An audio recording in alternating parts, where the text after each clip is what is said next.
Welcome back to episode 140 to the Disorganized Wizard Club podcast. My name is Alex. I'm here as always with Adam. Hello. And Cam. Hey. And we're a group of Ottawa-based players celebrating our 3-year anniversary. Oh. Hell yeah, boys. Wow. 3 years.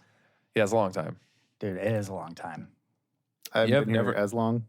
I'm a youngin', but just as stoked. You've never missed a single episode, Alex. Even the one that you weren't on, Yeah. you were running sound for. So technically, Yeah. you've been here for every single one. Every single one. That's pretty good. I've missed a few due to traveling and other. 140 episodes, 3 years of my life.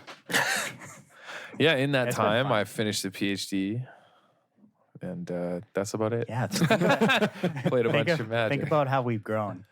Yeah. Well, basically exact same person. Yeah, no, nothing really changed probably, actually. You listen to the show, you're like, you guys. Wait, that's not true. I got better at Magic. Yeah. Yeah. I can see that. That's a guarantee listening to this show. Yeah, yeah. Sure. I wish I had played more in the last couple of years, though. That's my only regret. I played at the beginning of the DWC career. I was playing the most Magic, I think. I was playing a ton. Yeah. And then, it makes sense, actually. I was finishing up school, so it took a huge nosedive in the amount of time, and I dedicated to paper events. But it's been on the uptick lately. But it's weird, not local events. But I'll travel to way more events now. But I don't play like local paper events anymore. It's weird. I used to. But I'll travel, I'll go to GPs and stuff now. That's Yeah. what I'm about. Yeah, well, I mean, we've got a couple coming up. We've got SCG Richmond in August, and we've got GP Montreal in October. Yeah, we're going to a couple coming up. Yeah. Nothing crazy, just a couple. But maybe we'll sneak in another one if we can, actually. We should look into that. We'll look at the schedule. Yeah, we'll check the schedule. But if you're around at the SCG in, is it Virginia we're going to? Yeah, Richmond, Virginia. Yeah, Richmond, Virginia, yeah. You have to let us know. We'll be there. The DWC team with a sub. Yeah. Cam's not I'm coming. not going to be there. It's got to go for a conference. Yeah, I got schoolwork to do. Boo. Yeah. But anyway, You just in booed me? honor. Yes, I did. What am I supposed to? Choosing school over Magic. Come on, man. yeah, come on. sorry.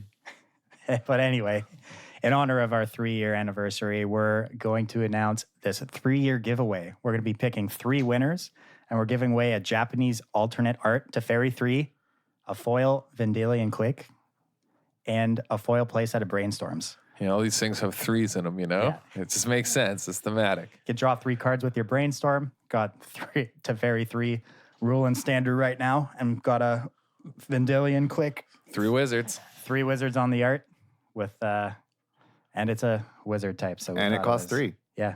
Oh, it does. Yeah, there we It's go. actually an insane giveaway now that I think about it. We're just giving away free, Yeah, so huge chunks of freebies here. Free If blue you- cards. If we were giving away any other color of cards, it wouldn't be as nuts. Yeah, that's true. But they're blue cards. Yeah. if you want to have a chance to win this giveaway, there's a few ways you can enter. All patrons automatically get entered into the draw for the giveaway. If you want to become a patron, patreon.com/DWC podcast. You can also share our giveaway announcement tweet on Twitter. Follow us at DWC Podcast 1. Or you can share our giveaway announcement on Facebook at the Disorganized Wizards Club podcast. We'll give it 2 weeks.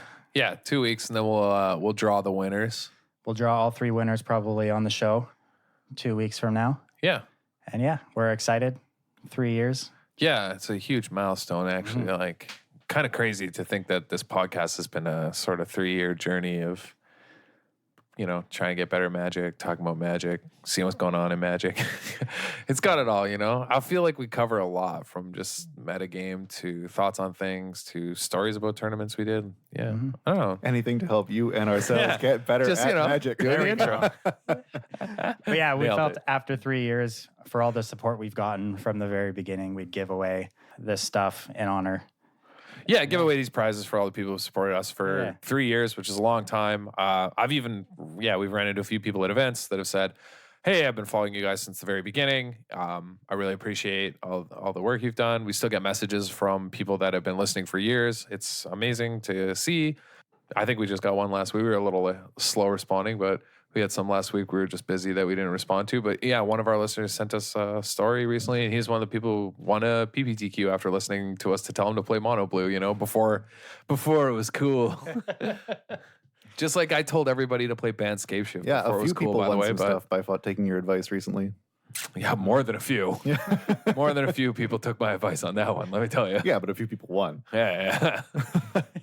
But yeah, so we're giving away, I think this is a pretty sweet prizing. Yeah. For, you don't have to do anything. Just Yeah. retweet our post about this episode and or share the post about this episode, which has the announcement of the giveaway tagged within it. And yeah, you'll be entered to win. Or just be a patron. Yeah. For the podcast. Yeah, big So- shout outs to all the patrons. Yeah. Shout out to everyone. Check us out, Facebook, Twitter, or on Patreon if you want to get entered in the draw. And good luck to everybody. Oh, one thing, just a technical note. I'm not sure like what the settings are because I haven't gone looking, but in the past, people have shared episodes of ours, and it will just tell us that like someone shared, but it won't give us your name because of privacy settings. Oh, on Facebook, yeah. Yeah. If So- you've attempted to share our page on Facebook, but you have your privacy settings on, please leave a comment Yes. so we know who Yeah. it is. Yeah. Anyway, moving on. We just got back from playing Magic. We went out to the good old Wizard Tower. Great sponsor of this podcast for Modern Night. WizardTower.com, your source for Magic singles Yeah, here in Canada. All of us I went. It haven't was been there. unbelievable. That's the first time all three of us have been there since I think we played a team tournament as the DWC. Yep. Which we won, by the way. But more importantly, just Yeah. gotta make sure I flex on everybody listening if they're coming. But I want to say, I didn't realize they renovated the tables and stuff in there. It looks they're nice. so nice in there. Mhm. Yeah. They've got their 2K Open Championship this Saturday here in Ottawa. 2K in prizes, modern format, split Yeah. format between modern and M20 limited.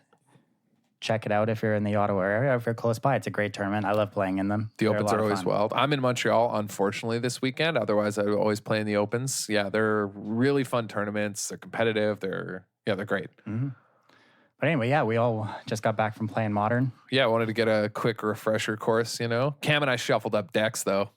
That's what's up. Yep. I went.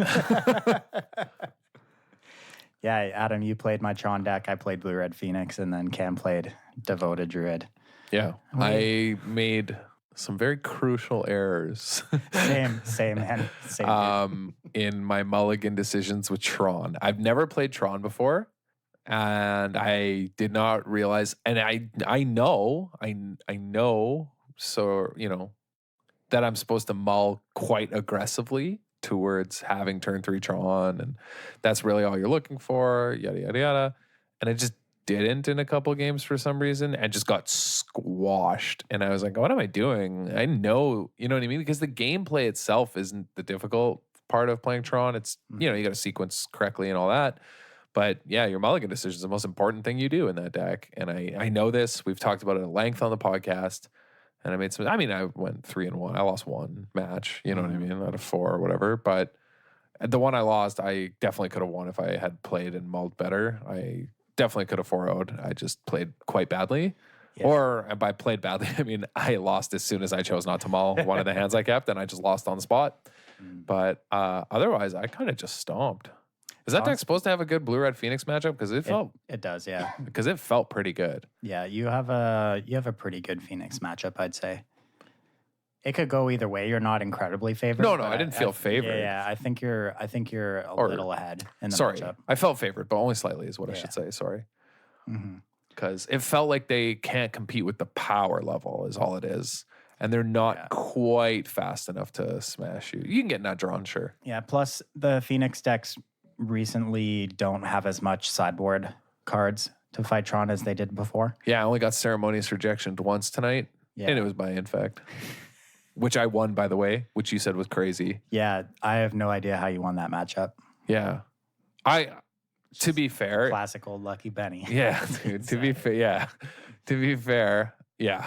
Yeah, okay. Yeah. We'll just Basically, leave it like, at I'm that. trying to, explain the story, and I'm like, yeah, I mean, I, top decked literally everything I needed to. Yeah. I had a dismember Nature's Claim in my opener. The one dismember in your entire deck. Yeah, which I Yeah. sideboarded Yeah. in game 3, and I was able to, get an Ink Moth with the, dismember Mhm. Nature's Claim. Like, it's just literally everything. And I top decked Natural Tron with You'll love to see Chromatic to do it. Like, And literally every, and then I had the next turn was the O-Stone protection, like after getting rid of the only thing that could kill me, which is the Nexus, like the creature land. Like it just, everything. Yeah, I was very lucky. There's really not a whole lot you How's can say it feel about being part of the 1%? Dude, it is wild. Let me tell you, I should have been playing Tron. You know how Tron recently just won its GP? For people who don't know this, Tron within the last year, yeah. Yeah, you would think, I almost didn't believe this stat when you told me this, that Tron had until recently never won a GP, and it won its first one. I mean, I could have put the nails in this coffin 9 years ago. Like, I should have just started playing Tron. I'm the luckiest man on earth. Like, I just natural Tron constantly tonight. People were like one kid just like groaned when I expedition mapped on one. I went like tower expedition map. Dude, that's the best Mine part. turn 2, crack expedition map on your turn. I'm like, yeah, I guess I'll get another tower. He's like, ugh. You know, it's like I already have like natural in my hand. That turn 1 groan when you play a Tron land is the best part. Yeah, man, it's actually outrageous. I'm almost converted. You know, I felt like I was kind of just drooling out there, but like I'm kind of converted because it is like pretty hilarious because you just buy into. You know, once you know what's going on, you're like, all right, I'm gonna smash. Like, and you do, you know? Yeah. It's pretty sweet, actually. That's literally the first. I played Tron in Pauper, which Not the same. yeah, when you're like, hold up, I'm gearing up to cast this. 8 for 8. You know, it's just vanilla. You know? All right, everybody, watch out. I'm gonna fireball this guy for 11. You know? Like that's what it's like in Paupertron, right? Oh, Rip, you had a counter spell. No, because they play Caravax Torch. Yeah. Can't be countered. Or wait, costs 2 more, maybe. Sorry. Yeah. Can't remember the exact text. Dude, no one knows what that card is. I can't remember. Come now. on. My brain's. I've been having a hard time remembering cards lately. But yeah. Yeah, I played Tron and Pauper. Let me tell you, the payoffs, not the same. But when you like crack your map into turn 3 card and turn 4 Ulamog, because you got the second tower, and you're on the play, man, it feels so How ridiculous. many lands you got over there? Pound them. Yeah, those are gone. Yeah, I did that to an opponent. I was like, yeah, you know what? You can keep that creature. I'll deal with it later. Just pound your lands. Yeah, really, Tron, all it is just a mono green Ponza deck. Yeah. Yeah, Yeah, not wrong. the best. That has the alternate option of also exiling creatures if it needs to. Yeah. Yeah, I played Phoenix and I played the mirror match 3 times. And That deck is popular. yeah, it's popular. But I actually learned a lot. I misplayed a couple times and it cost me a match. And I actually felt like I gained something from going out to play tonight. So that was nice. How was your night, Cam? So I played Devoted Druid combo. Didn't really like. I had a vague idea of how the deck worked from asking you before the event, and sort of like I was aware that was an archetype. Didn't really have to think or learn anything until round 3, because round 1, my opponent was just he was a newer player, wasn't really on a real deck, just sort of tapped out, let me kill him at both games. Round 2, played against Mono Red Phoenix, which felt like an impossible matchup, and then other people confirmed that it's an impossible matchup. 100% impossible matchup. I only ever had 1 creature max at a time, and they never lived more than half a turn, as they all just got bolted or lava darted, and then I got attacked with prowess creatures. Yep. Which I can't do anything about. So that was fun. Sounds thrilling. Then had an actual fun match, like a sweet match against just like black-green, playing Unearth and Rotting Regisaur. Whoa. And Hex Drinkers. So that was a fun match because like game 1, he like ripped apart my hand and took out the combo pieces, but I naturally drew a Ballista, and then it killed his Hex Drinker before it was a 4/4, and then he kept just unearthing it, but I kept just putting counters on Ballista and pinging it and attacking him for 1, and then eventually just kind of ground him out. Game 2, I died to Rotting Regisaur and removal, and then game 3 was like super close. It was like, yeah, managed to like cobble things back together while chumping a Rotting Regisaur to like finally get a combo off. Mm-hmm. Yeah, so that match was fun because it was a lot of like mulling with keeping in mind how soft my hand is to discard versus like how much can I play around removal versus like how much I need to board in to deal with these Regisaurs because you can't ever beat that thing in combat. So like that match was fun, and I probably made some mistakes. I ended up winning. And then I played 4 turns total in the next match and got just comboed out by Jeskai Ascendancy. So I don't think there was anything I could do there either. That was great. I actually really enjoyed watching that guy Ascendancy. He had a sweet deck. And he comboed like turn 2 or 3, like both games, just faster than me. I mulled wrong. Like I didn't mull to combo as fast as I could, but that's just nostalgia. That's all. Yeah. really takes me back to a time when Modern was, I haven't seen Ascendancy played in Modern in a while. dude, it's been a hot minute. Yeah. Like that deck's been around. It's just the Fate Stitcher Ascendancy combo, right? That thing's been around for years and years. I remember, I believe, and correct me if I'm wrong here, but I believe it was PV, right? First sort of pioneered it as a deck. He was really big on it. He took it to the PT or something like that. Like when there was a Modern or a GP, there was a big tournament for it, and he was one of the ones who first played the Fate Stitcher combo with Treasure Cruise and Dig Through Time, if I remember, at a major tournament. I think you might be right. Yeah, I'm pretty sure it's PV. Because he was big on it. It might have been Worlds because he was really big on how busted it was. Because I mean, at the time when it had Treasure Cruise and Dig Through Time or whatever, it was busted. Oh yeah, yeah. Was this before? Because all I remember is Li Shiqian bringing the 4-color standard version, I think, and everyone was freaking out about that. Yeah, he played that too. Yeah. Was it? It was Worlds. He built that when it was during the Umbrella Revolution in Hong Kong, and he built it with no practice. He just built it in his head and then brought it to the PT and played it. That's why it was like a famous thing. That's why it was like such a big deal. It was the Worlds. He was busy getting tear-gassed. The second Worlds. What's his name won? LST's the god, Shahar.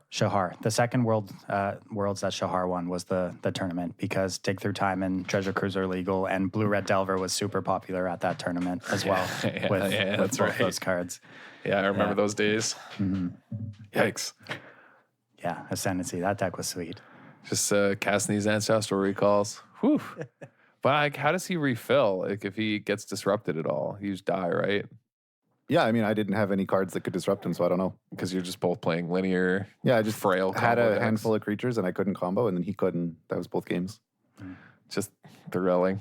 Yeah, it was great. So I enjoyed round 3. So we all had fun, is what we're saying. Yeah, the Devoted Druids decks can have a really tough time with a lot of decks, I think. I don't think that deck is particularly well positioned. Not right now. Not right now. I think there are metagames where it's insane. It was good during the Hogak meta. Yeah. At the start. And then a lot more lightning bolts started floating around, and then it got worse. Yeah, I think that the decks like that, Collect a Company decks, are always good when sort of like Jundish decks aren't there. You know? Yeah. Like, because I don't have that much experience playing combo decks, but I played Saheeli Cat in Standard, and I played a bit of Twin before it got banned. And both of those decks, like, if you don't have a nut draw, it felt like you could start playing to slow your opponent down and sort of stay alive, and then combo in one turn once you've done that for a bit.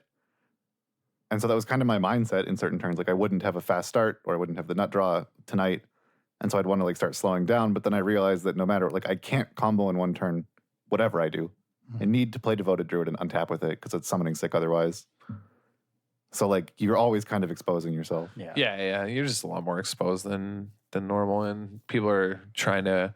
I don't know. I kind of almost see like all the Phoenix decks being hard for you. Like, there's just so many bad. Yeah, it's just tough. It's just a tough matchup. Yeah. But yeah, that wraps up our Modern night. Jump over to Standard a bit before we get more into the MC talk. But I mean, I played more Standard than anything else. That's all I've been playing. So I distinctly remember, was it last week's episode, Adam talking about how Scapeshift was well positioned in the format? Yeah, I said I thought it was probably the best deck. Yeah, and then this past weekend, it took down not only GP Denver, but also the Moto PTQ. 4 copies in each top 8. It absolutely smashed. It was all over the place. It was a stomp. I mean, how good is this deck? Tell us. Yeah, I mean, this is a deck I've been kind of talking about forever. Field of the Dead was a card that I was pretty adamant about in spoilers as being one of the best cards, one of the most unique cards, and one of the highest ceilings. Free spells on a land, you know, it just does so much. But really, it's the addition of Teferi, right? Being able to instant speed Scapeshift. So one of the common play patterns you'll see is the Teferi player will play a Teferi plus, and then on, you know, the opponent's turn, you get the Teferi attacked, kid dies, doesn't matter because the +1 still counts.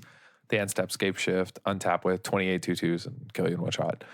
Feels very Splinter 20. There's a lot more moving pieces involved in this. It's a ramp deck, but has a lot of options. And the ramp is consistent, right? There's a lot of options for the deck to be able to ramp. Also, just has a lot of ways to buy time in the early game versus aggressive decks. This is not a standard deck that folds to early aggressive starts, right? Arboreal Grazer can buy time. Elvish Rejuvenator can block. Like, there's just a lot of annoying chump blockers that get thrown in the way. Then it can gain a lot of life, bounce stuff with Teferi. I don't think your aggro matchup is particularly nuts. Yeah. Like, I'm not saying that. I mean, you can definitely still lose to mono red very easily, but you're not stone dead. This is a ramp deck where you're not actually stone dead to mono red. You do have outs. Post board, I think you have lots of really good options. As anyone who has ever had the pleasure, the absolute joy of casting a Ripjar Raptor against a Legion War Boss. I don't know if you've done this yet. Have you got to do I this have yet? not, no. It's pretty good. It's the best feeling on earth. You just draw a card every turn. They just sit there miserable while you just so post board, you have options. Veil of Summer is a card that's played basically consistently across pretty much everyone's lists. I don't like it. I don't think it's good, but You don't like it. no, I used to at first, but I don't think it's necessary So in the current structure. I played against the matchup a bunch from the Esper Hero side, and I lost when they had Veil of Summer. That Yeah, card was yeah. incredibly good against in that matchup. I But, agree in that matchup, but I don't think you need 3 anymore. Like, I just don't. So I think you need to find a cyborg card. I don't know what it is yet that covers both the hero and other matchups, because that card's like only really great against them, and I think hero is on the decline. It's okay versus like mono blue, right? You can just keep a Scapeshift from getting countered. Yeah. So it has some play, but it's really there for Esper Hero, which It's basically Teferi's 5 through 7, right? I don't know. I'm just like still torn how I feel about it. I could be wrong here, but I felt like you didn't need it a lot of the times. But yeah, the deck is very good. It's a deck that I think has still room to breathe, still room to grow. I think it can go in a lot of directions. The Field of Dead decks in general have lots of options. There's so many ways to build them. I think that they can adapt to the metagame really, really well. I've seen a lot of Sultai lists floating around now as they have more tools to fight the mirror. Yeah. I was actually going to get to that. I've played both with it and against Sultai versions already, and actually other versions. I've played weird 5-color versions. I've played all types of Field of Dead decks. I think the Sultai versions are worse. Okay, why is that? Teferi. Oh, yeah, okay. That's it. That's the only reason. Yeah, I just think Teferi matters so much. Like I think you're probably right. How greedy can you get? Can you play a 4-color Scapeshift? Yeah, absolutely. You can, no problem. I think that's no problem that you could play it. But yeah, some of the black removal and stuff is really good for options. So yeah, I've seen the Scapeshift decks playing black for Legion's End to basically wipe out your opponent's board of zombies. Which seems pretty good. That's actually a card I think a lot of the black decks are going to adopt now. Yeah, Legion's End is really strong. The Bile Blight-ish style card. And it gives you info. I think that card's really good. It's a card I talked about actually on the spoiler episode too, of a card that we didn't put in our honorable mentions or our top 10. But I think it's a card that is obviously good and will obviously see play. It was one of those cards too, when I first read it, I was kind of taken aback to what is it in the format this is here for? Because obviously this is targeting something very specific, which maybe we don't know what it is yet. And it turns out it's this. Because like last time we had an effect like this was Bile Blight, and that was put in the format so you could fight Pack Rat. Yeah. So this is kind of the same thing. Yeah, similar. Around. But yeah, Bant Scapeshift. It's here to stay. One of the versions from the top 8 of the Moto MCQ, I think, is the next natural evolution of the Bant deck, is playing 4 Risen Reef, as well as a Planner Cleansing in the main deck. Just more tech for the mirror, I guess. You can just more consistent, go over the top a little bit more. Yeah, I mean, the choice is this and Grow from Ashes or whatever, right? Is the swap. Yeah. I mean, I have to play with both to see which one I like better, but the core pieces are, I don't know, that's like close. Yeah. But I do like Planner Cleansing in the mirror. Planner Cleansing's been played for a while, and like different lists have played Planner Cleansing for quite some time.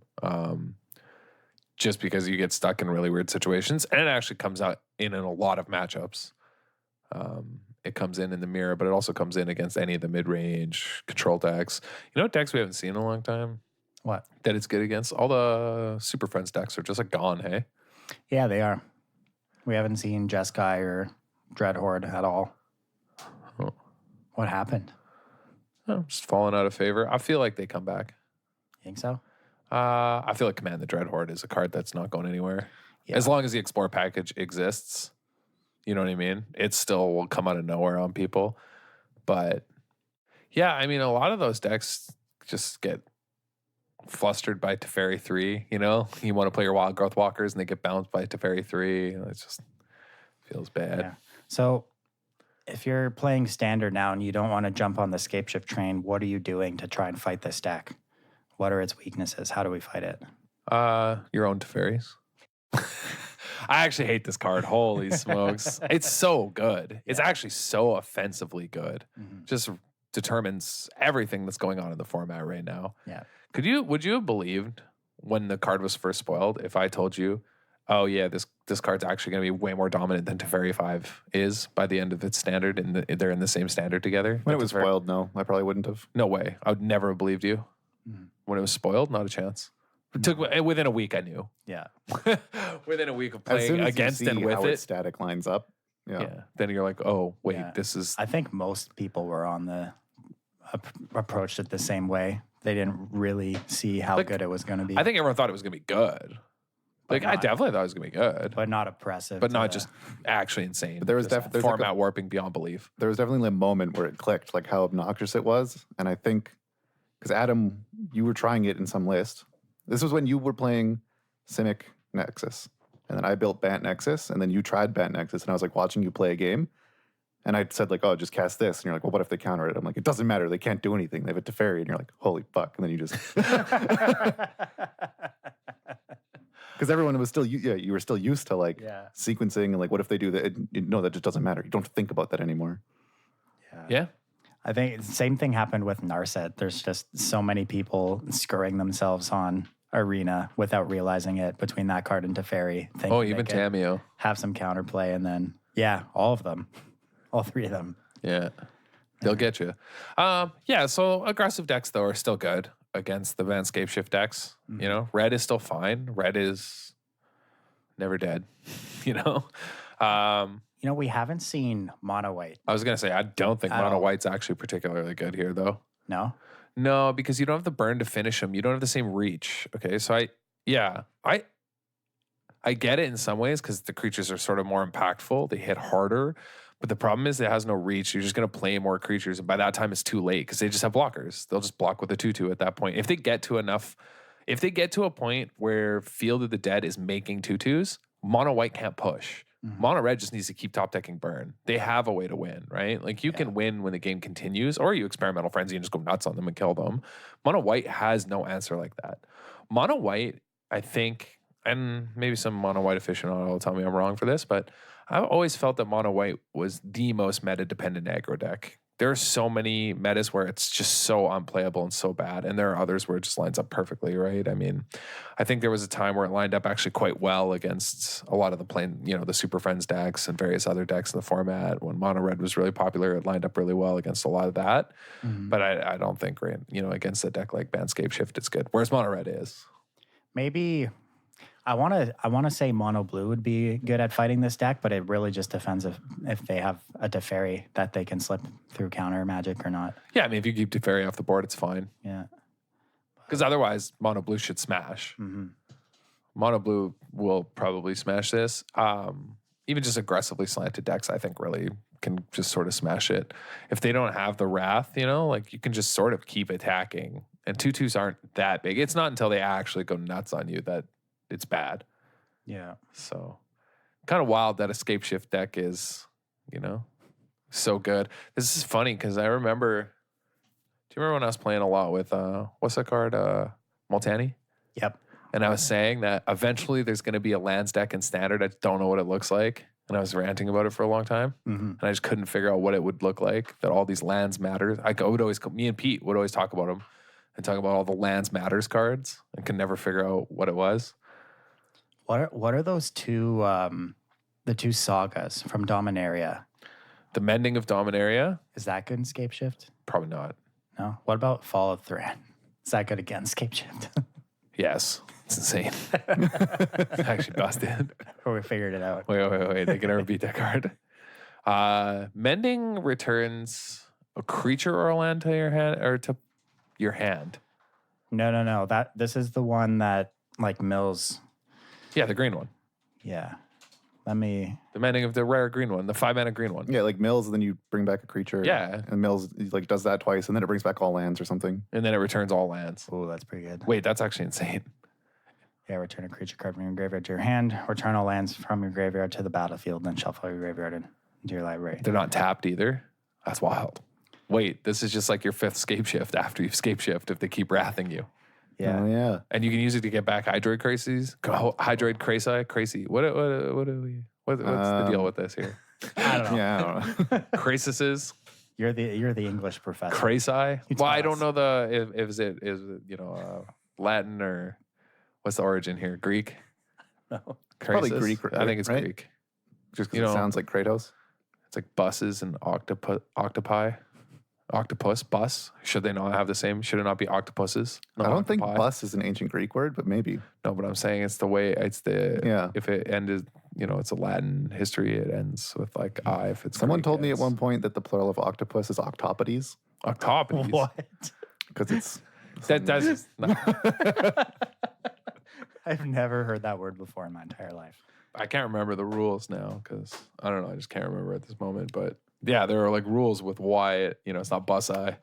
Yeah. Buses, no buses. Crisis is probably what I would go with. Crisis is. Oh, no, that sounds wrong. Yeah, I don't know about crisis.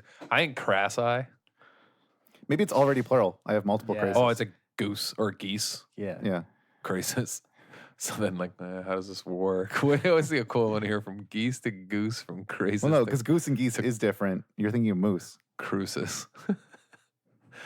I don't know. Oh yeah, right. You are thinking moose because moose. You have one moose, Oh yeah, two meese. moose. Meese. No, there's no meese. Yeah, that's right. Someone would have to mend this podcast back together after this. Or maybe it's like our money, right? You go from loony to toonie. Maybe it's like crisis and then toosis. You can't tell non-Canadian listeners what we call our coins. They're just gonna think we're laughable. It's Yeah. so They embarrassing. can Google it.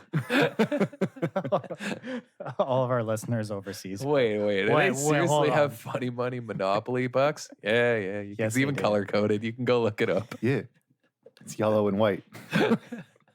No, the bills and everything, right? Oh, yeah. They're bright colors. Yeah. Well, I swear to God, though, like every Canadian hates how American money is. You can't tell it apart. You can't tell. I can't tell. I don't know how they tell If apart I so open easily. up my wallet, I can't tell. Every I have time to I'm pull there. the money out and look at the numbers. Yeah, me too. Who- That's my day job. Like, pay me for it. Who was it was it you who told me that they asked an American how they tell their money apart and they're like, there's numbers on it? Yeah, it was me. My friend Connor. I think he even Yeah. leaned in on the mic. I was like, "There's money on it. Or, there's numbers on it." He was like, "What is wrong with you?" Oh yeah, that's right. That makes sense. I just look at the colors. Dude, Yeah. you can't tell it apart if you don't know the colors. Come on, man. We need color coded. We need an emergency sign over here. But yeah, wait, maybe Mending and Dominaria is legitimately good in that deck, though. Actually, Maybe. but I don't know. It's probably too cute. You know what I mean? Like it probably isn't impactful enough because you already have a bunch of air. You have draws in Bant Scapeshift that are ugly, real ugly. Oh, yeah. Also, John Dinos has to have an okay Bant Scapeshift matchup, and by that I mean Oh, okay probably. to quite good. I Yeah. think if you're sick at getting Bant Scapeshifted, by the way, on ladder or on moto, just hit them with the Dinos. Golo Scapeshift finished 11th Yeah, place I at the know. GP. I saw that. This deck is nuts. Look at this. Yeah. Dude, he's doing the same thing I did, which was I just went up to all Cavalier Thorns and Golos in in Gates. You don't need anything else. This deck is nuts. It's a lot of lands. 29 lands. 4 on Mort Eco. Not losing the mirror match. 4 villains. Oh, wow, this guy is not losing the mirror. Oh, man. Wait, this deck is awesome. Death Sprout? Big fan of that card. Oh, Also, okay, so speaking of Death Sprout, the first thing I did a few weeks ago when I noticed the rise in Bant Scapeshift and how good it was, and after playing some matches with it myself, I was like, man, there's got to be a way to beat this. So I returned to the old green-black, what's it called, Casualties of War, to try and combat it. Because I was like, oh, they have Prison Realm, they have Teferi. How nuts is it if I get to hit their Field of Dead, hit their Prison Realm, and their Teferi with my Casualties of War? Yeah. And a zombie. Yeah, and kill a zombie. That's actually insane. The problem is you're just way too slow as just green-black. So I tried to play a bunch of Death Sprouts to try and go faster. Couldn't get it to work, but I was only playing 2-color. This guy knows what's up. Nathan Holiday, that's I know that name. Yeah, he's been playing forever. Hey, he used to be a pro player, right? Yeah. This deck is nuts. Yeah, this deck is sweet. Wow. I didn't even see Thoughts on Cerulean Drake as a sideboard card in Standard? It's not as good as I thought it would be. I think it's bad. Yeah. And every time someone's ever played it against me, I'm like, this card just actually does nothing. I can't believe they spent a card on this.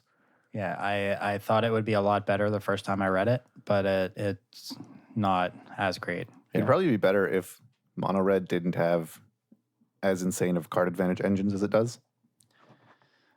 Because like normally, if Mono Red doesn't have that much card advantage, right? You just like something like Cerulean Drake to like chump for a bit, block or like counter a burn spell or something, and bridge into your late game where now your card advantage takes over or you have big things that Mono Red can't win past. Would work, but Mono Red doesn't care about that. Like you stall the game out, that just lets them play Frenzy and Chandra, and then they burr you anyway. Yeah, so You need to start racing red really early in this format. let me just say the only deck I think that Cerulean Drake is a good sideboard card in is Mono Blue. It's the only one. Because when you put a Curious Obsession on that thing in those matchups, there's no way you're losing. Because it's just an unkillable card that draws a card every turn.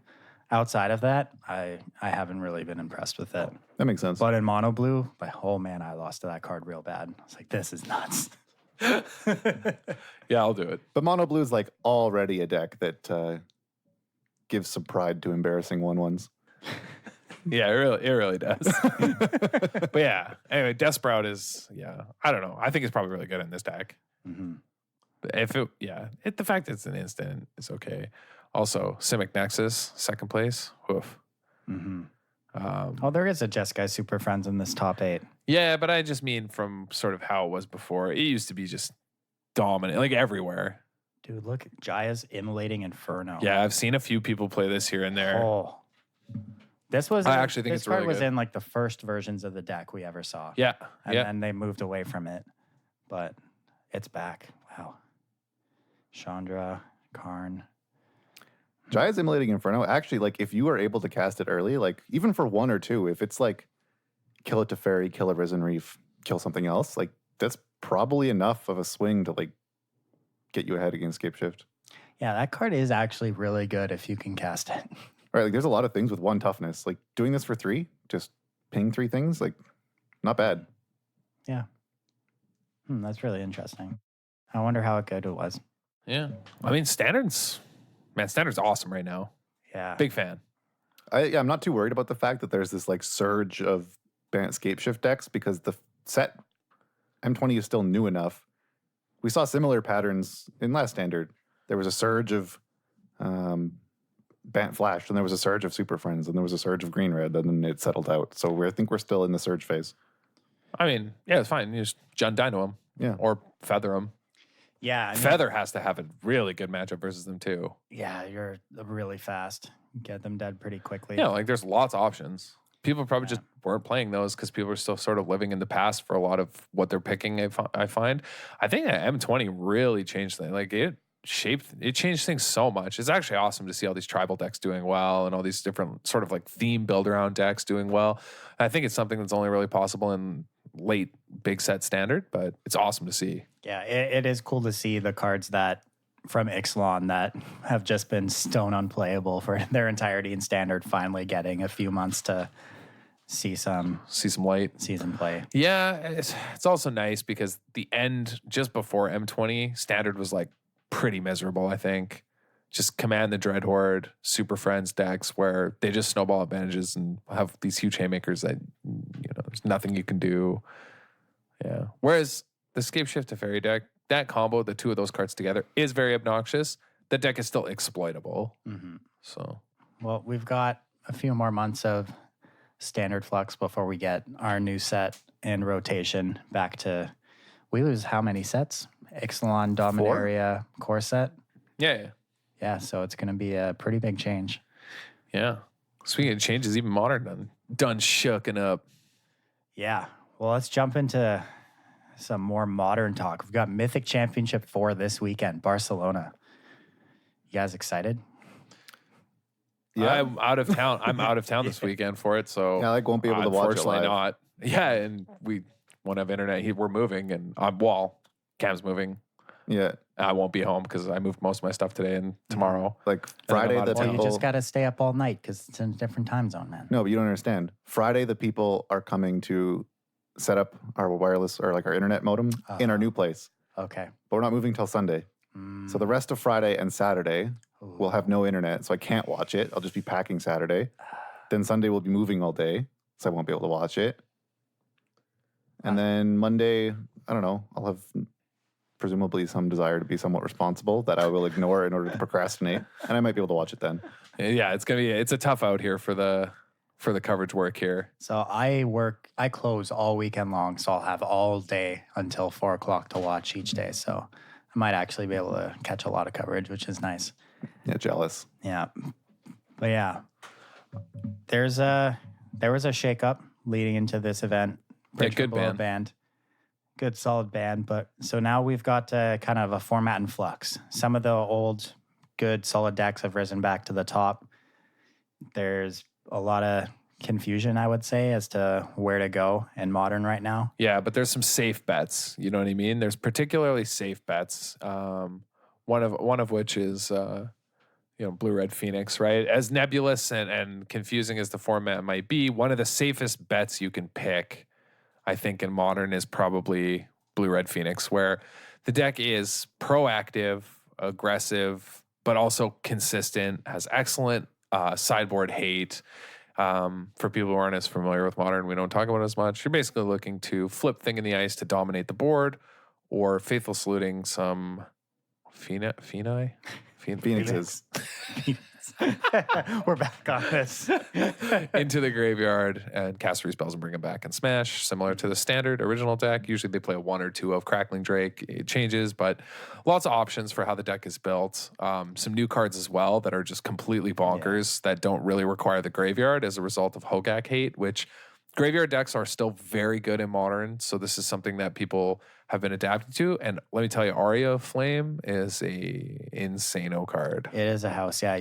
The Phoenix decks recently got to move away from cards like Crackling Drake, and they're the bigger Planeswalkers in favor of Aria Flame because it's cheaper and it allows you to sidestep all the graveyard hate that your opponents are bringing in to fight your deck. Because builds of this deck before Modern Horizons had all moved to Pyromancer's Ascension as a way to churn through your entire deck and kill your opponent. Whereas now, with all the graveyard hate that's been floating around due to Hogak being in the format, that isn't a consistent way to achieve your game plan. So they've moved towards Aria Flame, which, let me tell you, that card is nuts. You sidestep the hate from your opponents, and it kills incredibly fast. So it's a huge pickup for this deck. The amount of damage it puts out is wild. There are some risks with it. For example, I think versus certain matches that actually really care about the late game and Aria Flame, you might want to consider boarding them out or not playing them, because if a deck sort of has incidental enchantment removal or incident permanent, removal, even Tron, who are going to board in Nature's Claims no matter what. They have to, because they don't know if you're going to Blood Moon them or not. You are going to Blood Moon them. And it's pretty risky to just give Tron 10 life. Yeah. And then they Nature's Claim your Aria Flame. But in other matchups, I think even fair, whatever, normal matchups, it's just going to run over the game. Yeah. This deck has been one of the top dogs in Moderns for a pretty long time now. Yeah, about a year around there. It's not going anywhere. It's a Faithless Suiting deck. It's very good, very consistent, which is a draw towards it, especially at the Mythic Championship level. You want to give yourself a lot of agency, I guess you could say. Yeah, it's an extremely flexible deck. Like, it's got some of the best card selection cards in Modern, like longtime staple Serum Visions that people always like to set up their game plan, make sure they deck functions consistently.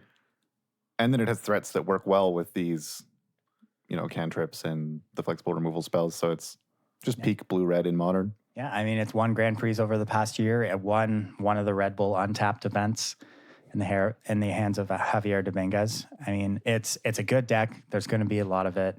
I would expect to see it a lot at the MC this weekend. We also have the big boy that's been out on everyone's mind since Modern Horizons came out, Hogak. Now, since Bridge from Below has been banned, the deck actually took down the Modern Premier in the hands of Canister. Pyotr Glogowski. Pyotr Glogowski, yeah. Canister MTG. Taking down the Modern Premier with a new build of Hogak, playing Satyr Wayfinder, Golgari Thug. Just more of a very aggressive Vengevine deck now that can put an 8/8 into play on turn 2. Yeah. It's just a creature beatdown deck, but it's still very, very strong. Yeah. Very aggressive, but it's not sort of the same inevitable bustedness that was, when it had Bridge. But Hogak is still a real deck. I think it's going to end up, being one of the real decks in the format. Yeah, it falls in the same camp as Dredge. Dredge being, I guess, the premier graveyard deck before Modern Horizons came out. And it entirely disappeared after the printing of Hogak. We didn't really see Dredge at all just because it was just a worse graveyard deck. And with everyone kind of gunning for Hogak, it didn't have much of a shot. But I think it had a week or two since the banning where it was kind of flying under the radar because a lot of people kind of held back their graveyard hate a bit and didn't go as hard on it. I mean, Dredge can win through graveyard hate too. This is a deck that doesn't always care. I mean, they can rebuild is what I'm getting at. If they have an answer for the Rest in Peace or they have a way to rebuild afterwards, they can just sort of just keep grinding and keep going. It's an incredibly grindy deck, actually. Dredge has a lot of game to it, and they can attack from a lot of angles. I actually personally think it's maybe one of the most frustrating decks to play against in Modern, just because there's so many things you have to keep track of while playing against them. Like they can have these really aggressive starts, or they can just conflagrate you out of the game. You know what I mean? They have all these options going on. They see so much of their deck. Dredge is, I think, pretty good. I mean, it's still fragile in a lot of ways, but still a grindy, solid deck. Yeah. But Hogak is now just a beatdown deck, right? Mm-hmm. Yeah, very low to the ground beatdown deck. You no longer have your turn 2, turn 3 mill combo, but you can very consistent. I think, maybe very consistently is a overstatement, but you can definitely throw out massive creatures on turn 2 and 3 and put a lot of pressure on your opponent. So I think it's probably still a top tier aggro deck, I'd say. Oh yeah, definitely. Yeah. We also got humans. Stalwart, Yeah. Took down the last Mythic Championship that was Modern. They just don't stop. These pesky humans. And we didn't really see much of humans during Hogak Summer, but it might be time. No, I mean, this deck's showing up. This is the premier, in my opinion, the premier fish deck of the format. It's a Merfolk deck, but it's a good Merfolk deck. At this point, I don't see any other reason to play any other tribal deck in Modern when you can play humans and you have access to so many powerful sort of utility creatures. I think humans is incredible, and I can't see it. I just would be shocked if it doesn't show up in actually quite large numbers. Mm-hmm. It's always been popular at MCs and GPs. It's always a popular deck, probably because it has some free wins as a creature deck, which is weird because its free wins are from Meddling Mage. Yeah. But it has, it stops certain combo decks. It's safe in a lot of ways if you're prepared. It's one of those decks that if you know what's going on and you know the format really well, humans is a pretty safe bet for you. Yeah, and in a tournament like this with open deck lists, you do have an advantage there. That's actually like this. Yeah, for Meddling Mage, that's a huge boon. It's almost worth just playing humans because of that. Do you know what I mean? Just knowing the deck list and knowing what you have to care about makes Meddling Mage absolutely insane. Yeah, I might be wrong, but it also looks like it should have a pretty good Phoenix matchup. Does it? It's fine. It's like it's close. It's really close. Your 2-mana Thalias can disrupt their sort of trying to cast 3 spells in a turn to get your Phoenixes back. I forget exactly how Arclight Phoenix is worded. Does it come back untapped? Does 3-mana Thalia stop them from attacking the turn they come back? Oh, I can't remember. Can you hover over a Phoenix? I just can't remember if it's tapped and attacking. Or if I it know comes it, back. it just comes back into play. At Yeah, the it just beginning comes of at the combat. beginning of combat. So yeah, Thalia stops it Thalia from 3 attack. stops Yeah, them from Thalia attacking 3 turns. stops You it can from race attacking. better. Yeah. Lets your Had me doubting myself there. Mantis for a Rider second. still get in. Yeah. Yeah, no, I've seen some matches where actually one of the times that Blue Red Phoenix beat, it was a GP or an SCG, I can't remember, but they beat humans in the top 4. The Blue Red Phoenix player actually just had to have the perfect draw to stop humans. It was gut shot on the Thalia when he had one land in play to stop the Thalia into thing in the ice, able to protect it, flip, and the other opponent just never drew anything, like no reflector mage, no nothing. Yeah. I think humans, it's just actually such a close matchup because they can also just bolt you out of the game. Like you play a dirtly creature, they bolt it. You play another dirtly creature, they bolt it. Yeah. And then all of a sudden they have this turn where they power out, 9 power and you don't have anything. It really depends on the sideboard of Phoenix as well, because if they're not packing enough Anger of the Gods, the matchup gets a lot harder. If you have like 2 Anger of the Gods, 2 Braids, the matchup swings a lot back in the favor. Yeah, of Braid Phoenix, is a huge one, but it is on a down tick. You don't see as many Braid. You know what I mean? Yeah. So- it really, really depends on what the Phoenix player has on their sideboard, but the matchup is very close. It's close. I think actually slightly favored towards humans, just because they're more likely to have. Because one of the things with Phoenix, if you're aware, if you've played against it enough or with it, I've noticed having played it too, is that there are games where you just don't have early pressure. You just have sort of air, whereas humans doesn't have that problem. Yeah. Right? They're more likely to turn 1 champion, turn 2. You know what I mean? Just go nuts Have a on good you. start. And sometimes that's too much for Phoenix. So yeah, it's definitely close. Mm-hmm. Yeah, another, I guess the most played deck from the last Mythic Championship, Mono Green Tron, completely disappeared from the format during Hogak season, but it's back. You can play Tron again.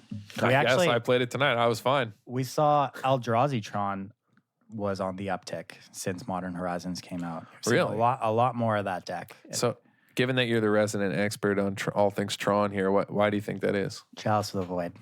Ah, It's the only reason. Plus, actually, one of the bigger things is the addition of Karn the Great Curator from War of the Spark. Karn the Great Creator added to both decks, Mono Green and Eldrazi Tron, but I actually think Eldrazi Tron is a much better Karn deck than Mono Green Tron is. how come? You're just a mid-range deck. You can pressure your opponent. You can, if you're talking specifically like in the mirror, like playing against Tron, you Or can actually. just in general, like why is it a better card? So you can protect your Karns much better in Eldrazi Tron that makes because sense. you have your creatures. And then against something like Tron, you can actually pressure your opponents as well. Okay. Whereas Tron has a very hard time doing that. Right. And yeah, being able to protect your Karn pretty important if you're trying to lock them out with something like Lattice or not. But yeah, the format just got a little softer to Chalice with Hogak around. Yeah. Just a lot more decks that had a lot of 1-mana spells that just kind of fold to a Chalice of the Void, which I think is really why that deck got a lot better. But it's been putting up a lot of good results recently, and I wouldn't be surprised if it is actually more copies of this Tron deck in the room than Mono Green Tron this Oh, weekend. really? Yeah. Oh. But I do think that Tron, either version, are good choices for this weekend, especially if you're expecting a lot of Phoenix in the room, a lot of humans, a lot of blue-white control. Those decks are dogs, I guess, to Tron. Yeah. Oh, definitely. That being said, though, I don't think that's the metagame we're particularly going to see, all things considered. I think we're going to see a lot of Hogak this weekend with the results that Canister had this past weekend in the Modern Premiere, making Tron a lot weaker against the field if we expect to see a lot of hyper-aggressive decks like Hogak. I think Eldrazi Tron would be the better choice out of the two. Also, as the Tron player, though, you are disadvantaged with open deck lists because your opponents can mulligan towards hands that are good against you, and you lose that kind of advantage, I guess, what I'm trying to say, Right. of them not knowing what's coming. Yeah. That Because makes sense. as a blue-white control player, you could keep a really playable hand that's good against 80% of the field, but it's just an absolute dumpster against Tron. Yeah, it happens a lot. But yeah, but when you have open deck lists, that doesn't happen. They can mulligan towards their Field of Ruins and stuff. Yeah. So I actually think blue-white control is also an excellent choice. And a deck that's, again, on the uptick. Yeah. But a deck that's just been floating around forever. Blue-white control is always good. But Narset and Teferi just add a lot to it in the format. But I mean, it won the modern seed of the SUG team event this past weekend. yeah. And it won a GP during During Hogak. It's blue-white control being one of those decks that's really good at fighting a known metagame, which was Hogak. Now with the metagame a little bit more open again since the banning of Bridge from Below, I think it lost a little bit, but it's still super good. I mean, this is a deck that's good against Phoenix, though, right? It's good against humans. It's not great against Tron. Again, it gains so much in being in an open deck list field too. So it's almost like it's in an entirely different tournament because of that. Then like talking about how these matchups line up, it actually matters because this is going to affect your mulligan decisions and what are the best lineups you can get. Mm-hmm. Blue-white, I think, is one of them, and also their mulligans are easier with London Mulligan. Like I think blue-white is potentially in the position for a good tournament, but I always say that and then it just does nothing and dies. Yeah. Is there a reason this list has snow-covered basics? I'm looking through the cards. I don't see anything. Probably just style points because you can play them now. Yeah. Yeah, and there's the small reasons because maybe you get your opponent to play around some snow permanent. Yeah, that's what Hemsley was talking about, that it's actually like normal basics are strictly inferior now. Yeah. Because nothing punishes you for having snow basics, and it might make your opponent, like it's just a strict upgrade and everyone should be playing only snow basics. So that makes sense. Yeah. Yeah. But another deck that's kind of been, I guess, flying under the radar, you could say, as it's been quietly just winning tournaments. Right, yeah, exactly. But it just constantly wins. Yeah. When no one ever expects Good old it. Jund. Yes, Jund him out, baby. I got some green creatures, got some black discard, and some red removal. I will say one of the consistent things, though, I can't believe this is the case, but one of the consistent cards in all winning Jund lists over the past year, even when Dredge was a total menace, has been Now Spellbomb. Oh, yeah. Now Spellbomb out of Jund has, for whatever reason, just been a stalwart. All the winning lists tend to have it. I kind of want to get somebody to do a tracking. I know there's some people who do this with Miracles and Legacy where they track all winning lists and show trends for, if you play more cantrips, your win percentage goes up. The less you play, it goes down, yada, yada. I wonder what the win, you know what I mean? The percentage linked for Now Spellbomb and Scavenging Oozes are. Because here, for example, if we look at a list that Edgar posted, right? Edgar Magalhaes, it's both. He's a bunch of Scavenging Oozes and Now Spellbomb's made. Yeah. Yeah, he posted the list he's playing this weekend, and I mean, John, I don't know, man. I mean, I like the Nihil Spellbombs in Jund. Like, I think they're amazing. Yeah, I just don't like John. Jund, like, it gets its wins by having efficient creatures like Goyf or Tracker or whatever, but either starting or protecting those creatures by dismantling, like having the tools in its main deck to dismantle any game plan. Discard is very good at this, but Discard is not good against the first three decks we talked about, Blue Red Phoenix, Hogak, and Dredge. So, like, because Jund is so fair, you can't just give up game ones. So having Nihil Spellbombs to allow yourself to fight game ones against arguably the widest slice of the format, I think is smart, and I like it. Yeah, I think it's a type of hate card that's not dead. Like, you can cycle it. Yeah, it cycles, and you have 3 Scavenging Oozes. I think this is actually really good. And it grows your Goyfs. Like, it does a lot. Yeah, I think it's really good. Yeah, I think it's actually really well positioned. I can't believe I'm saying this, but I think it has a good Phoenix matchup. I actually think this deck, this build in particular, smashes Phoenix. You have answers for actually everything they play. I just can't. Yeah, that makes sense. I can't believe in Jund. I know because you're a Tron player, so you just can never believe that they can win a game. But it's just always one of those decks that like good players play and then they just lose. Yeah, that's also true. I will say though, I'm not a huge fan of 4 Bloodbraid Elf. No. I think Bloodbraid Elf is just clunky and slow. Like, I actually don't think it's Remember good. when that card was banned? Yeah, I do. Remember when Wild Nacatl was banned? Yeah, I did. At least Bloodbraid Elf still sees play. When's the last time you saw somebody cast a Wild Nacatl? I can't even remember. Like, I don't know. I do Ancestral remember Vision, too. the what's it called the when the frenzy, what was it, become immense, and what's the other combo card? Yeah, there was a couple Wildling Cuddles in like the original Death Shadow Zoo list. Yeah. Right, What's the right, card? right. Temur Battle Rage. There we Yeah, go. Yeah, in the original Battle Rage lists where there was, they were zoo lists. That was the last time I've seen Wild and Cattle in a list. Naya Burn. Naya Burn played it as well. Yeah, That deck but was that probably deck good for died a bit. before the Battle Rage deck died, or was the thing, I think. But anyway, I think that I'm actually curious if Tracker is just literally better than Bloodbraid Elf. I think Tireless Tracker might just be better than Bloodbraid Elf as a card in general. I also wonder if I would just rather play it 2 Kalitas than 4 Bloodbraid. Like, I just have so many things that I would basically rather play than Bloodbraid Elf. I don't know. Maybe it is really good in this list, though. Like, I can see a world where it's, very, very strong in this list. The Ren and 6 being able to constantly draw cards, though, is insane. Ren and 6 is incredibly good. Yeah. That card is just nuts. Card's probably like what I'm going to end up playing in Legacy at the Virginia tournament. But isn't Ren and 6 a reason to play more trackers? Yes. Yeah. Yeah, that's why I say it. Like, I just think I would rather, there's a lot of options I would rather play over Bloodbraid Elf. At which point, though, is it worth abandoning Ren and 6 and just playing green-black? It's tough. I mean, this version of the deck's only playing 2 lightning bolts. I know. The That's red not a mana lot. doesn't really matter. Yeah. But Bloodbraid Elf also, I mean, in fair matchups, Bloodbraid Elf is nuts. It's tough. I don't know. I'd have to play a lot of games with this deck. It's been a while since I played Jund because I just always played green-black in the last, 2 years. Just constantly talking about how nuts it was and nobody believed me and then just won GPs. But I don't know. I can't decide. I still can't decide about Bloodbraid Elf. I'm really torn. But people are going to play Jund. I think Jund actually lines up well against actually everything here besides the Tron decks. It can never beat those decks. Like, let's just be real. This build, the way Jund is constructed now, just... Yeah, but your Ren and 6 are constant Ghost Quarters. Do you see Ghost Quarter in this Yeah. deck? No, I'm too far away to read. But you could add it. Yeah. You could, I but mean, then yeah, I if don't think you're- that's going to happen. Yeah. You can have it in the sideboard.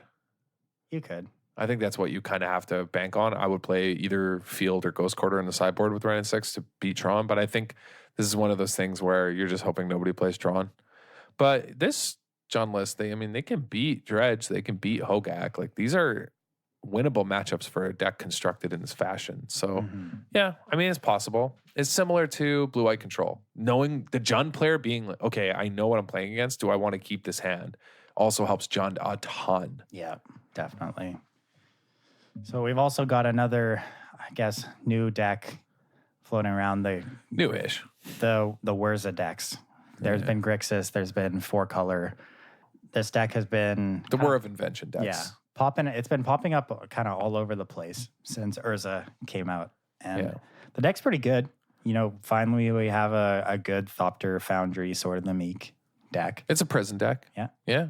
Not actually fundamentally that different from its original variations. It's just more powerful now and sees more of its deck. Yeah, I don't know. It's See that? See those 2 Nihil spell bombs? yeah. I think this deck is good, and it's just one of those weird ones that I don't think it doesn't really have free wins. No, not really. But it can pick people apart and it can be really rewarding in sort of knowing what's going on, knowing how your deck works. A lot of people don't play well, even at high level. You remember when what was it, that one? The original Ensnaring Reg deck. They're like the one that was really popular. Lantern Control? Lantern. Yeah. When Lantern won, people just didn't really know how to play against it. Like, people didn't understand what was happening. Even when they didn't really. You know what I mean? They didn't really understand how to play their role in the matchup and exactly what cards mattered. And this is a deck that benefits from that for sure.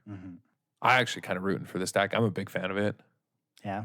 Yeah, I'm a big fan of Pithing Needle main in Modern, Yeah, Just trying to needle people. Yeah, your toolbox deck. I mean, Yeah, I think it's actually good. I think Mox Opal, obviously, I'm a big fan of just abusing fast mana like this. I think the deck has lots of options. However, I think if you get Chaliced, you're in huge, huge trouble. that's very true. You are in for a whomping. Yeah, you do not have a good time against a Chalice of the Void, let me tell you. Yeah, But it's a beating. Big beating. But yeah, it's fine. I think it probably actually has pretty good matchups. Like I don't think it has like blowouts, you know? Like it can play game versus everything. I've watched this deck play a ton actually. I have a friend who plays it constantly, and I've watched some stuff on Discord and stuff with him while he plays it online on Moto. And yeah, just kind of knowing what matches and being able to predictably in games 2 and 3 know what the only cards that matter and then name them with needle or name, you know what I mean? Yeah. Sort of preemptively, just figure out what's going on in the matchup is really important. So it's a deck that rewards somebody who's a modern aficionado, so to speak. And it's kind of the only other control option, on at least on this list of decks that we're discussing, between blue-white control and this, which is sort of a prison control deck. If that's the style of Magic you like to play, from what we've discussed, these are it's the other option in Modern. Yeah. And to wrap up our deck discussion leading into this Mythic Championship, we've got Mono Red Phoenix / Burn. The other control deck, life total control. You got to keep that in check. Yeah, I mean, Mono Red Phoenix notably is a deck you hate, Adam, right? You played it at GP Toronto and just... I mean, it was fine. I went like 5 and 3. It wasn't that bad. Like it wasn't, it wasn't like a complete blowout. My matches were comic. Like I should have went 6-2 or whatever, but I was very, very, very, very unlucky. Like foolishly unlucky. I think I needed to draw. The only things left in my deck were 3 damage burn spells and like 8 lands, and I just drew 5 lands in a row and died.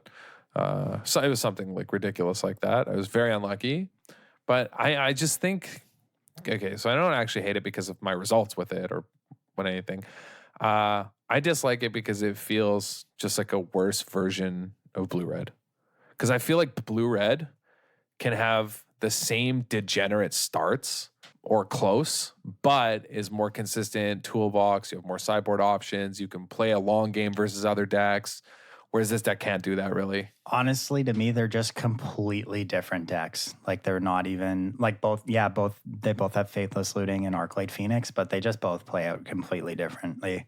Yeah, no, I'm not saying that. Like, of course. Yeah, you're just saying if you wanted to play a Phoenix. If you want to play a Phoenix deck, I mean, like the blue-red deck has the same busted potential. Like it can still, put 2 Phoenixes into play on turn 2 and attack. I don't know.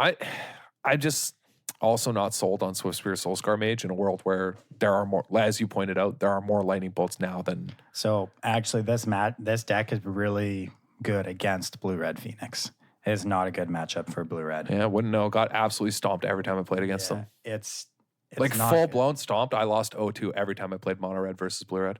Really? Just not close. Absolutely stomped beyond belief. Neither of the matches I played at the GP were close. Like it was actually just like embarrassing how badly I got beat. I was like, oh, all right. Jeez. Yeah, I don't understand. I just could never cast Bedlam Reveler. Could never discard Phoenixes from my hand. Like, I don't actually understand how this deck gets Phoenix out of its hand. I hate this deck. Just looking at it is just actually giving me flashbacks to how bad it is. Is it worse actually than Eldrazi and Taxes? I hate that deck, obviously, but I always say is the worst deck I ever played in a tournament. Eldrazi and Taxes. This might be up there though, actually. Mono Red Phoenix might be the worst. My buddy Joseph played it the week after it won that SDG too at a PTQ. And he was like, I've never played a worse deck in a tournament. I was like, dude, I know. I messaged him a week later. I was like, dude, I know. I can't believe I played it. I don't understand how I got first. I rant about this on the podcast. So like a month ago. So I don't really want to do it again where I'm like, if you win with this deck, you're a cheater. But this deck is trash. It got Lava Dart, which helps a lot. I will say that is 2 Sunday prowess triggers Canyon from one higher. card. Yeah. Which, I don't know, it's a lot of damage. Like if you want to do Soul Scar, Swift Spear stuff, Lava Dart's actually nuts. Agreed. So I think it's actually a pretty big buff to the deck. I don't know how much. I didn't play with it ever at either point, but I think this deck is very good against things like if you play against like humans and other things that are like trying to do creature stuff, like your 1-drops get bigger than most of their 2 and 3 drops. You just draw a lot of removal for their creatures, so you can always get your guys through.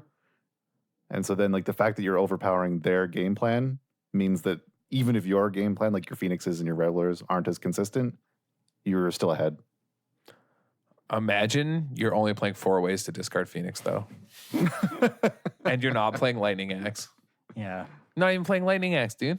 Yeah, well, I got this easy addition. Finale of Promise in my deck. Doesn't matter. I'm card casting my Phoenixes like for 4. You don't have no idea. I played this deck actually in multiple events just to see. That's all. Ben did the same thing. Ben Moore is like, okay, I'm gonna play a deck too. He's like, I literally just cast Phoenix for a 4-mana 3/2 haste flyer every single time. I'm like, yeah, that's all the deck does. I don't understand how people. Oh, maybe I'm just actually the most unlucky person on earth. Well, we know that's not true. Yeah, everybody knows that's not true. Yeah. Anyway, sorry, I like completely derailed this by just like ranting about how much I hate this deck. But I mean, that's why apparently it's good. I got first and second, right? At the Classic, yeah. You guys are cheaters. No, I'm just kidding. there's also traditional burn. Yeah, see, Yeah. just played normal burn where you don't have to roll the dice. You just point stuff at their face. You don't have got to some high white lands roll. and some Boros charms and That Boros Charm the God. That card's insane. 4 damage for 2 mana. That's nuts. have you seen all the memes that recently? I don't even know if they're like. Okay, so a friend of ours has been spamming like 20 or 30 different variations of this meme because SCG posted something. It was a meme basically being like, lightning bolt will kill a Grixis Death Shadow player if they're at 3. Yeah. And so everyone was like, this is a dumb meme. And so they started making dumber spin-offs of it. And so our chat's just been spammed with like, well, I'm bolting a Death Shadow player at 3. Or like, well, I'm a Death Shadow player at 3. I hope I don't get bolted. And like, that's just all it is. Ugh. So apparently Burn is a good Death Shadow matchup because you can just draw Bolt when they're at 3. So if you're looking to beat that one. Yeah, notably, we didn't have Death Shadow on our list. No. I could see people showing up with that deck, though. Hit him with the Unearth, dude. Hit him with the Unearth. But what about Unearth, though? Also, what about Monastery Mentor Unearth, though? Now I'm listening. That is sweet. I think that deck shows up. Monastery Mentor is a sweet card. I think Unearth Monastery Mentor shows up. I legitimately think that deck's real. Did I tell you guys about the sweet 4-color Mentor deck I played against? Yes. I did. Well, But- for our listeners, it was a 4-color, not red Mentor deck with Utopia Sprawl, Abundant Growth, Unearth, Teferi 3, Rites of Undoing from Fate Reforged. It was a tasty one. Arcane Astrolab. Yeah. So for those who don't recall, that it has the delve bounce where you delve and then you return a creature you control and one you don't control to their owner's hands. So Permanent. permanent, which is very important. Yes. Lines up against Arya, lines up against all these things in the format. I mean, permanents are usually good. Yeah. Protects your mentors or also picks up any of your 1-mana cantrips. Yeah, your cantrips. enchantments. Yeah, it was a sweet deck. No, I think like there is still tons of room in Modern. It's just having a hard time right now finding its footing due to bannings and the dominance of Hogak for some time. But I do think there is space for things like Monastery Mentor Unearth or even Death Shadow and Unearth decks. Because I do think Thought Scour Unearth, Death Shadow, all in a deck is a real possibility. Big angles, Yeah. Get that guy back in there. It's been a while since Gangles has been in Modern. Yeah, old big angles, bring it back. Best common ever. No, I'm just kidding. No, it is. We decided that, remember? Yeah. Yeah. What's better? Nothing. Actually, It's a nothing. 1-mana 5/5. It's Yeah. not, that's nuts. There's literally not a better I think we decided that it was the best because it was also just across every format. It was played in every format it was in. Yeah, that's Yeah. true. There's probably more powerful cards, but not as impactful commons. What? Because what was it?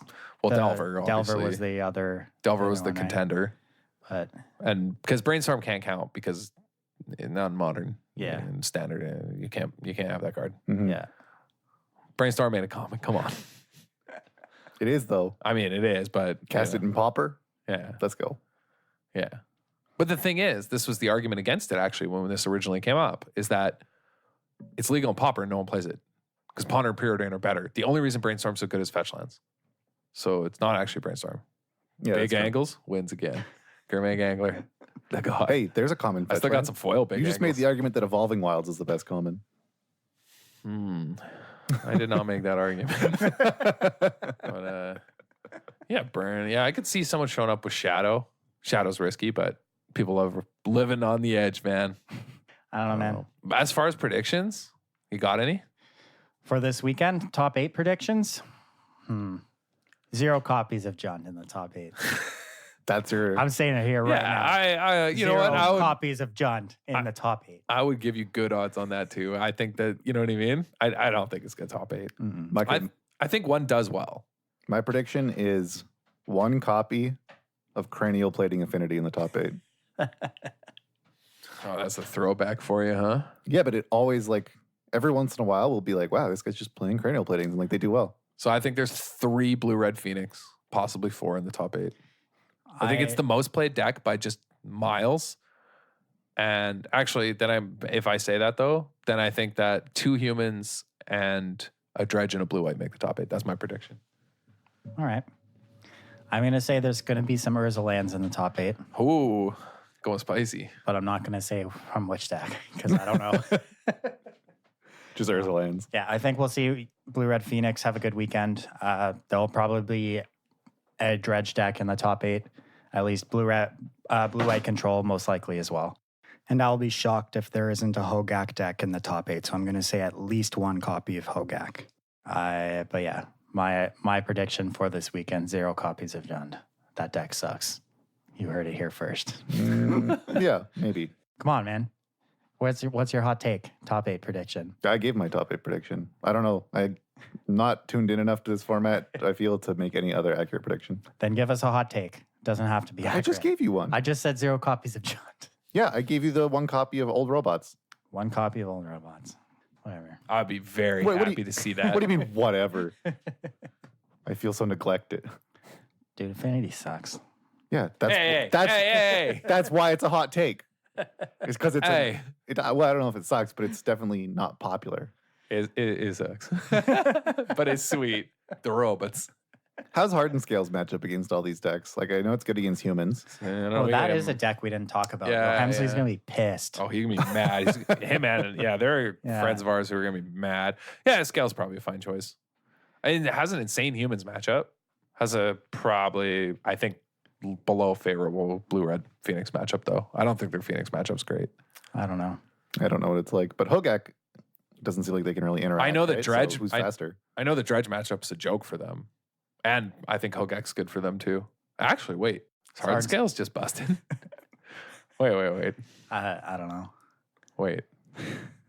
My top prediction is Hardened Scales. just all Hardened Scale. No, I'm just kidding. Well, you only said 7 decks. Oh. You got room for an 8th. There we go. The winner is Hardened Scales. That's all I got. All right. Thank you all for joining the club this week. Make sure, as always, you check out wizardtower.com for all your Magic single news here in Canada.